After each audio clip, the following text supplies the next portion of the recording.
I'm Riker, this is Kristen, and this is part 2. Part 2. Yeah. Yeah, on Sunday, Kristen talked about breakthrough. Yeah. Yeah.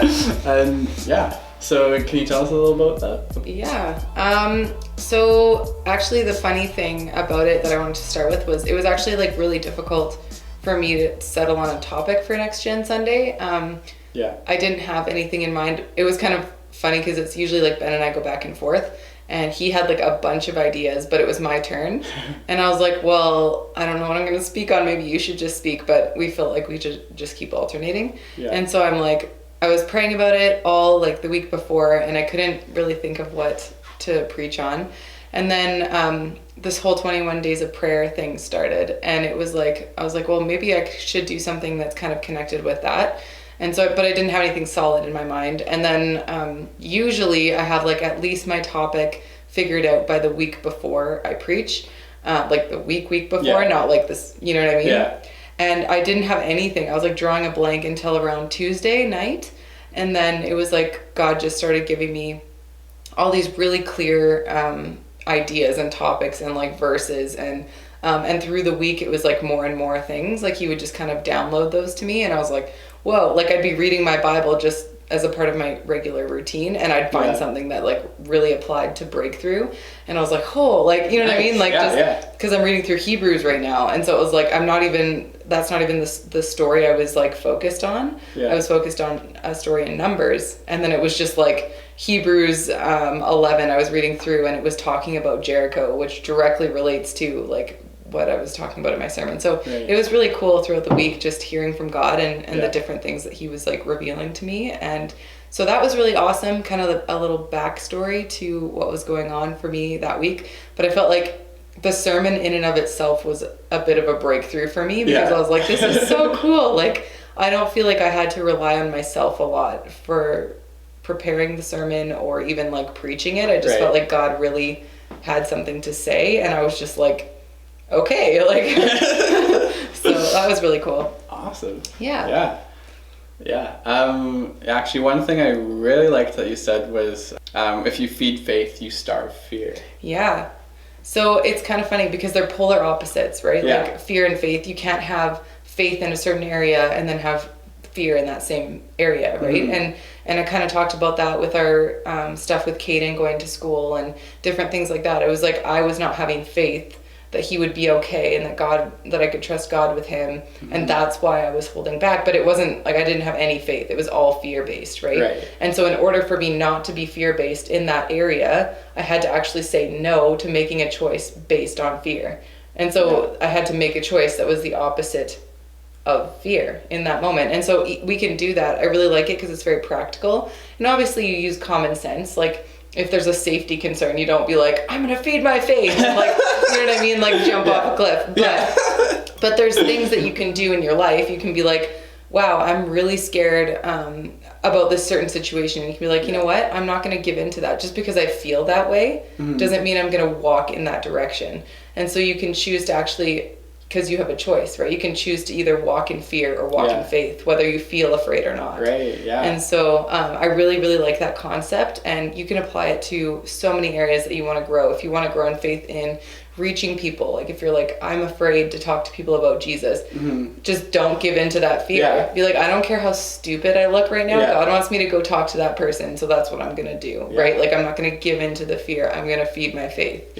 And so, that concept is really, really good for people just walking forward, wanting to grow their faith in different areas. I like that. That's awesome. We also talked a little bit about faith at the end. Like, if you remember, we kind of went through like Hebrews 11 a little bit, like touched on it. I really like that chapter. If you guys have time to read it throughout your week, Hebrews 11, it's like, they almost call it like the Hall of Fame of faith. Like, it's just like all these different people, like it goes through Moses and Noah and Abraham and Jacob, and it kind of just goes through all these different people and how they had great faith in God. But the verse that I actually found, and this was the one that I found later on in the week when I was preparing my sermon, was that when you have faith, it brings strength. And so it turns weakness into strength, which I really like that, because I feel like a lot of times it's all about feelings, right? We're like, oh, I don't feel strong right now, right? Yeah. I don't feel like fighting. I don't feel like blah, blah, blah. But that verse was really cool because it was saying like, actually, you don't have to feel strong because when you're weak, your faith in God will give you strength. He will give you strength. And so it's really cool to think of it, faith and fear, like we were talking about, as opposite things. Yeah. Because then you start to see when you actually starve your fear, you'll start noticing some of these things like we're talking about, like raising the dead and all those really crazy things that come from faith that can't exist out of fear. Those things are going to start to happen, right? So I thought that was really cool. And that whole chapter is really good for just learning more about what faith is and like the different people throughout the Bible who had faith. Yeah. Faith is crazy. It is, yeah. And it's something that we talk about so much in our belief system that sometimes I think we're like, oh yeah, have faith, trust God, but you don't think about what does it actually take to grow. It's almost like growing a muscle. Right, yeah. Right? Yeah. Like if you have a weak faith muscle, you're going to notice that there's a lot of different things that you're struggling to be able to do. Like one of the things, I used to be very, very fearful. And so for me, everything was hard. Like I would be like, it was like to the point where we would go to the grocery store and I didn't want to be the one paying for the groceries because I was just like, and it was almost like, it's almost like fear is like a cage, right? And you feel like, and as you give into it more and more, the cage just starts to shrink, right? But faith, it's like it opens and opens and opens. And then you confront, like, so the edge of the cage is still there, but every time you get to the edge, you confront that and then it grows, right? And so you just keep growing and your faith gets bigger and bigger. Yeah. So, yeah.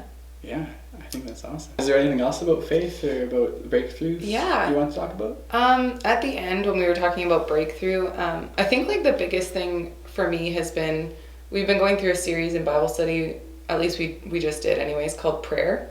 Okay. And in that series, it was talking about how there will be breakthrough, right? And like your prayer has power. Yeah. And for some reason, being a Christian for so many years, even though prayer has power, sometimes if you pray for something long enough and you don't see it, you're just like, all right. You know what I mean? Like, God, you're like, are you really listening? Because like you said, like you were going to hear my prayers. You want to heal people. Why aren't they being healed? Or whatever it is, right? You have all these questions. And so like going through that prayer series and then hitting this point of like this talk of breakthrough, right? And I think the biggest thing that I didn't really get to, but I wanted to kind of add at the end was that there will be breakthrough, right? It's like it's not a matter of if, it's a matter of when. Yeah. And I think sometimes when we think of prayer as being powerful, it changes how we pray, right? Like, if you think about prayer and you're like, God hears my prayers, and you think about the story of Daniel, or you think about Jericho and the walls falling down, you're like, man, like there is actually power behind it. Like there's something happening. And the best description that I heard, or I think it was actually like something I read, was they're talking about how like if you could see what was happening in the spiritual when you pray. And so like that gives you almost like imagery in your mind of when you're praying, what's actually taking place, right? Like it's not just words floating off into thin air that have no meaning, and you're like, and then later you're just like, man, I wish I didn't even pray for that because nothing happened, right? Because it is like when you pray for something, when you pray for breakthrough, when you start asking for that impossible situation, you're gonna see God move, or maybe you won't see God move, but he will be, right? And so there's all these different things that we can kind of think about, and I've started almost thinking about those things as I pray. And I'm like, wow, like this is cool. And so like when I pray for Caden when he's going to school, I like pray that angels will go with him. And then I picture angels actually walking with him, because I'm like, that's what's going to happen. Like, you know what I mean? And so, and it's really cool because we can't see what's going on. We can't see our enemy. But we also can't see God's angels, and we can't see his spirit moving and like strengthening us and empowering us and doing all these different things. And so, I've started kind of doing that instead of just seeing it as like, I'm just praying, it's routine, you know. It's prayer isn't just something we do like just before eating or before bed. It actually works. And there's a battle that's taking place when you pray. And I'm just like, and I think back to that story of Daniel that James has been talking about and Ben was talking about at the worship night. And it's like he was praying, he didn't see anything for like 21 days, and like there was a literal battle happening during that time for like to get to him, right? And so it's like if you start seeing it that way, like a spiritual battle, all of a sudden you're like, wow, I can ask for some pretty crazy things because there's some pretty big, things happening that I can't see right now, right? And so you can pray for people to be saved. You can pray for people to be strengthened. You can pray for healing. You can start praying for like some of these crazy things that you might not have had the courage to ask for, because there will be breakthrough at the end of it, right? Yeah. And so it's just like when you start having that faith muscle grow, then your prayers start to get more like bold, right? And you're actually starting to fight in your prayer, right? Instead of just being like, yeah, God, if you don't mind,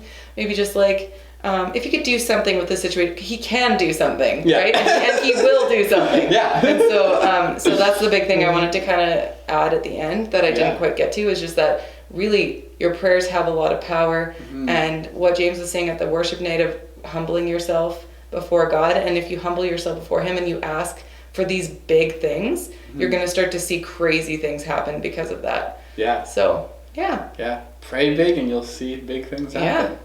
Yeah. And your faith muscle will grow. Yeah. All right. I think that'll be it for this episode of part 2. I'll see you next week. Thanks. Yeah. Bye. See you guys.